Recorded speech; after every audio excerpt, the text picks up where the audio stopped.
Says I'm live. All right. How you guys doing? My name is Tyriece Simon. This is unusual because I am without power. I am without about literally about 2 minutes or 3 minutes before starting this thing. The power just cut off for whatever reason. You gotta get checked out. But I'm using the phone hotspot for right now, and hopefully this is going okay for the time being.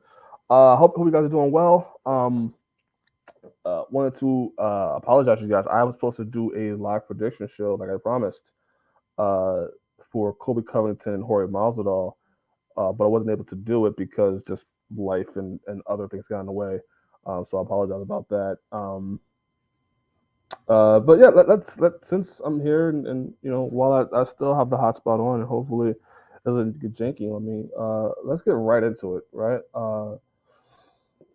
Yesterday we've seen Jorge Masvidal versus Colby Covington, 5 round fight, non-title fight at that. I probably the BMF belt should have been on the line here because we'll talk about it in a second. Colby Covington, a guy that has been talking a lot about Jorge Masvidal and vice versa. They've both been going at each other. I think more Colby Covington being the antagonist to Jorge Masvidal. Um, and then we've seen Jorge Masvidal kind of after the Usman fight, we wonder where it's going to go next. Colby Covington, same situation, lose to Usman. We try to figure where he goes next, and they both align to fight each other in what was billed as a grudge match between the two former friends and now turned rivals. And so it was interesting to see how the UFC not only put this fight together, because it seemed like it may have been difficult and it was talked about at times to do before this, and they actually got together, but also without a title being on the line for this fight. And might I say, I think they've done a great job promoting it. I think they did a great job of selling the fight, and not only that, I think it'll be interesting to see where the buy rate numbers will be for this card for both of these guys. Both of these guys are looked at as draws for the UFC. So I wonder how the pay-per-view buy rate is going to be for this card with them being a headline without a title. Uh, it seemed like it was a packed crowd for UFC 272. So you got the stars there. You got Jared Leto there. You got a bunch of celebrities there. So it seemed like the crowd was there. The intrigue was there. Um, and I had casual fans hitting me up and telling me, hey, they're interested in this card. So I think it hit all the marks. And for a main card, a pay per view, which is going to be getting $80 in the United States, to have a fight without the champions, without a championship being involved, and it's just Jorge Masvidal and Colby Covington. Looking at the buy rate is let's say 300,000, or let's say even say 250. I think that's a success. That's a success. Um, but let's just jump right into it because just again with the I don't know how this stream's going to be. So Colby Covington beats Jorge Masvidal five rounds. Jorge Masvidal may have won the fourth round due to a knockdown. I'm sorry, you're gonna hear Thanksgiving because trying to cook dinner. Um, but yeah, for the most part, Colby Covington pretty much dominated Jorge Masvidal for about 5 rounds, and you maybe give Jorge Masvidal the fourth round, but it was pretty much and even in the fourth round, it pretty much was all Colby Covington until the knockdown happened, and even after that, it went straight back to being the Colby Covington show. What can you say about this? I mean, Colby Covington is just that dang good. Colby Covington is going to be a hard person for a lot of these welterweights in the division besides Usman to beat. And even Usman had his problems a little bit. He's a guy that has gotten better at striking. He uses these weird angles to catch that's off balance and catches people. He has he has deceptive speed too, and cardio is amazing. For him to push that pace for 5 rounds, and I had an inkling that's gonna happen. I had Colby Covington winning the fight. I think I said it on the broadcast in prior episodes or shows I did that I thought Colby Covington was gonna do exactly what he did here, and lo and behold, he did. It's just for Jorge Masvidal. You look at the Usman fight, and you look at fights he's had prior to that, like Damian Maya and things like that. Like he really struggles when it comes to fighting against guys that can put that pressure on Jorge Masvidal. That's where he really struggles with. If it's guys like a Nate Diaz who, stand there and take a punch and will just trade shots with you, Jorge Masvidal may have a chance. But against these guys that are willing to push the pace against Jorge Masvidal, willing to grapple, which I think is a big key to this, uh, and just will just grind and use the cardio to their advantage. Jorge Masvidal and he has a history of this even before in the lightweight division. And if you look at him, I think he talked about it when he took some time off and came back. A lot of stuff that he was trying to work on was just that ability to hit that second gear. Just that cardio and being able to hit this switch and have that killer instinct. I think he has that, but it really shows he really struggles against these guys that will just outpace him and just continue to just grind and make it challenging for him. Switching up from striking, but also grappling. You have the cardio aspect to keep going that 5 rounds. Corey Masvidal struggles. And with this fight, I like it, I knew it. I felt it immediately. Like once the first round ended, and you see Jorge Masvidal kind of take that deep breath and walking back to the corner, I could just look at the body language and just see where the fight was going.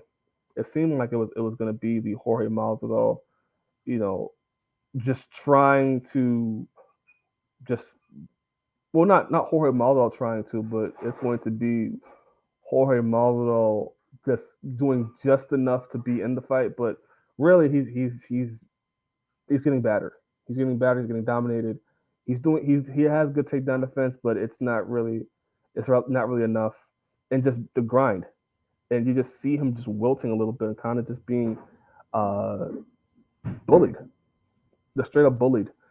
And I like with Jorge Masvidal in this loss. I wonder how much of his star power is now affected by this. Flathead Politics, great to see you, man. He says, Flathead Politics says, Jorge Masvidal is 37 now, and I hope he has set himself for the next chapter in his life. I hope so too. I hope so too. He's 37 years old, and now we're looking at Jorge Masvidal and just looking at what's next for him. You know, he. I don't know how Jorge Masvidal does against these other guys. That are going to be a lot more aggressive than Colby Covington. You got guys like Gilbert Burns. You got guys like Kazma Chimaev. Got Leon Edwards. Like that. This fight goes to show you just what Leon Edwards' fight would have been. Like a Leon Edwards fight would have been just like this, maybe even worse because I think Leon Edwards has I think better overall striking than Colby Covington. Pace wise, I wonder about that. Whether his cardio will last up, but Leon Edwards has great, can do everything. It will make it challenging. Like Jorge Masvidal at 37 years old, you wonder where he goes from here. And sorry guys, give me 1 second. I have to get my charger real quick because I'm like on 10%. Give me 1 second. I'll be right back. All right, so 1 second.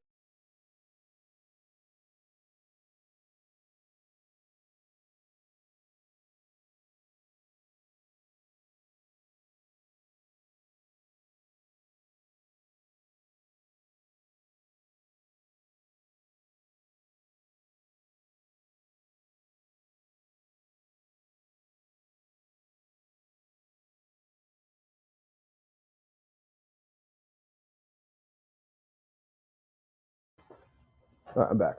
Um, Jorge Masvidal is 37 years old, and you just wonder, what's next for him. You know, it just goes to look at where he's at in his career, and man, if he had this surgeons if he had this surgeons early on in his career, if he had, like, you just wonder, like there was a switch where he took time off and he went to go do the reality show, and instead it changed his perspective in life, and he found that he had that hunger. I wonder how that would have been, like, let's say his when he was at lightweight division and starting out like that, and you know winning against Don Cerrone and stuff like that. You just wonder if he had this surge in his career, where he would be. Right at 37 years old now, late in his career, I just wonder how many fights Jorge Masvidal has left. You know, especially now that he's lost to Colby Covington. I don't know other matchups out. Maybe the Nate Diaz fight that could happen. Maybe Connor. Maybe he fights Connor at welterweight. That could be a fight. But it seems like he has lost a little bit of leverage in that too. So I just wonder where a Jorge Masvidal is at. Flat Positive says you're right about Leon Edwards and Jorge Masvidal. I really wanted to see those two fight. Yeah, yeah. I think everybody did. I think everybody did. But when you look at this fight, it kind of makes you wonder just how that fight would have been. And I think this fight would have been just like this, where it's Leon Edwards pretty much just dominating Jorge Masvidal, and Jorge Masvidal doing just enough to keep him in the fight, but not being able to do anything outside of that. A lot of the fight against Colby Covington was Jorge Masvidal doing all the right things to keep him in the fight and not completely just and well he did have positions where he's on his back, but he's still fighting. He's had positions where he's gets taken down, but he's still trying to defend.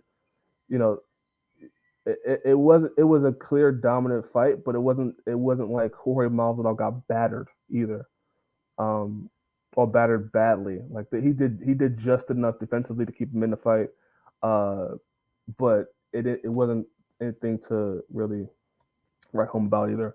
For Colby Covington, man, I wonder where Colby Covington goes from here. He called out Dustin Poirier. I don't think that fight is happening, at least right now. Um, Colby Covington's in an interesting place too, where what's really next for him? He's a guy that has lost a champion twice, and now he has to kind of navigate and try to find the right fight to keep his name relevant. So he's also in a weird place. Like there's one thing to be said about this main event is that after you saw it, it was okay. But where do they go from here? Right? There's no clear direction for both guys. Both guys lost the welterweight title. Both guys, championship, both opportunity. Both guys are at the top of their division. Both guys are looked at as stars, and again, stuff in the background. But they have to fight the right matchups in order to maintain that. And having fought each other and being at the top of the division, their options start to dwindle right now, right? So, Jorge Masvidal, can he fight Nate Diaz? Maybe. Can he fight Conor McGregor? Maybe, but the power's not in their court anymore. Colby Covington, same thing. Colby Covington, uh, will he try to fight his way back to getting a tour title, or will he try to look for big fights like a Dustin Poirier fight? He flirted about the idea of going up to middleweight. It just seems like because of what happened with Kamaru Usman in the welterweight division, it's kind of hard to say where to go from here. This fight kind of, even though Colby Covington won and we see the results, like what's next for them, and it's hard to really say. Will he fight the winner of Kazmat Chimaev and Gilbert Burns? He went straight for Dustin Poirier, so I don't know. Colby is phenomenal at promoting. Last week he was hyping up this fight and at the same time calling out Dustin for a future fight. Yeah, Colby Covington is good at promoting. He's good at promoting, and even though it could come off disgusting for some people, even though it could come off off-putting, he could still gain attention, and that is something to you have to respect that. But at the same time, it's at what cost though? Like calling out Dustin Poirier and his wife and his kids, and that doesn't it kind of is lowbrow, but at the same time, it got people talking. So, let me try to run through this card. So yeah, Colby Covington beats Jorge Masvidal. Again, you're gonna hear people doing other stuff in the background. I can't control that. I'm sorry. You have you have Dustin Dos Anjos beating Hanato Moicano. Pretty clear win for Rafael Dos Anjos. About he was kind of carrying uh, Renato Moicano in later rounds. Good for Rafael Dos Anjos. Let me see Islam Makhachev versus Rafael Dos Anjos now. Let me see that fight. Uh, Bryce Mitchell beating Edson Barboza. Edson Barboza, man, one of his seems like one of his kryptonites is great wrestlers that love to push the pace and has that grind, kind of like Colby Covington and Jorge Masvidal, just that pace just saps away, especially at this weight class. Um, Bryce Mitchell with a huge win for his career, a huge win for his career. And we'll see where Bryce Mitchell goes from here. Kevin Holland being Alex Oliveira, great performance. We'd like to see him do more work at welterweight. I thought he looked good. And he called out Cowboy, then he walked it back a little bit. And then he also said that he may go to middleweight. So it seems like he's still trying to figure out where his UFC career goes from here. Right? Because he's at kind of in a weird space where he can make welterweight, but the commitment that he has to do in order to do it, we'll see. We'll see. He made welterweight easily this time around. Greg Hardy. Seems like this is the end of Greg Hardy. Greg Hardy loses by TKO. He was a guy that the UFC brought in. Thought he had a good, thought he had a good name behind him. Thought he could bring in because that controversy of what he did before coming to the UFC. So the UFC brought him in, and he had some early good showings against some guys that were maybe on his level a little bit, or weren't the top guys in the heavyweight division. And now he's fighting against guys that are more experienced, more well-rounded, and you're starting to see that struggle. So it wouldn't put a past if the UFC signs him back, but I think the incentive to have him there is kind of dwindling a little bit too. But then again, the UFC wants to sign guys like Sam Alvey, and Sam Alvey has some struggles. So maybe the UFC keeps Greg Hardy around too. Who knows? Other fights on the card. Tim Elliott versus Tagir Albakov. Good win for Tim Elliott. Thought he looked pretty good. He's the best he's been in a long time. Right now he's winning this fight. He lost his last fight. So it'll be interesting to see where Tim Elliott goes from here. And then what else on the card stuck out to me? I'm trying to speed through this thing real quick for you guys. And yeah, Umar Nurmagomedov being Brian Keller by rear naked choke. Good performance for Umar Nurmagomedov. I would love to see him fight somebody in the top 15 next.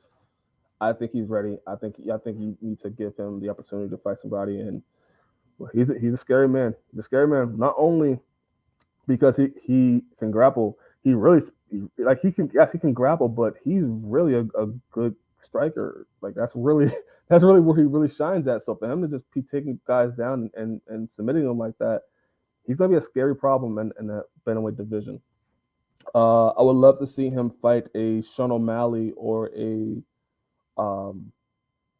Marlon Vera. I would love to see that. Or maybe you start him out slow. Maybe you go with Rafael Assunção.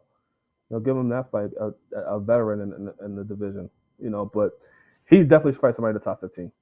Unquestionably should fight somebody in the top 15. I think give it a year, maybe two. I think he's going to be a title contender. He's going to be a title contender. He's going to be a scary problem for a lot of people. But yeah, that's my recap. What would I grade it now? I would grade this show. Looking at the main card and looking at the prelims as well. Flat Politics should give you a grade. People that's watching on VOD, you can give you a grade as well. I would give this card a solid B. I think there were some good. I also think there were some parts where in Flat Politics you say a B-. That's respectable. I think there was some good. I also think there was some parts where I kind of was looking at the clock a little bit and just looking at the time. And there was some fights on here like the Greg Hardy thing and there was some other ones. The light heavyweight fight with Kimi and Juku. Those ones was like I kind of could do without. I'm kind of not feeling this performance, but no, I thought it was a solid card. Definitely, I would definitely don't think it was $80 worth. Definitely don't think that, but I think it was a solid card. Um, and wait for it to come on UFC Fight Pass if you haven't seen it already. Um, and yeah, I think it was solid. All right, you're hearing people talking in the background and stuff like that. Again, sorry. But yeah, that was it. It was an okay show. An okay show. All right, so signing off. Sorry, Simon. I'll speak to you guys again. Hopefully, the power and stuff is working and not working on my phone. Uh, and I'll talk to you guys later. No great, no great crosses yet. Yeah. So far, it's pay-per-view card has been interesting. It's been interesting, but we'll talk about that another day. All right, signing off. My name is Tyriece. Thank you guys for sticking with me for this this weird show that I just did. I'll talk to you guys later.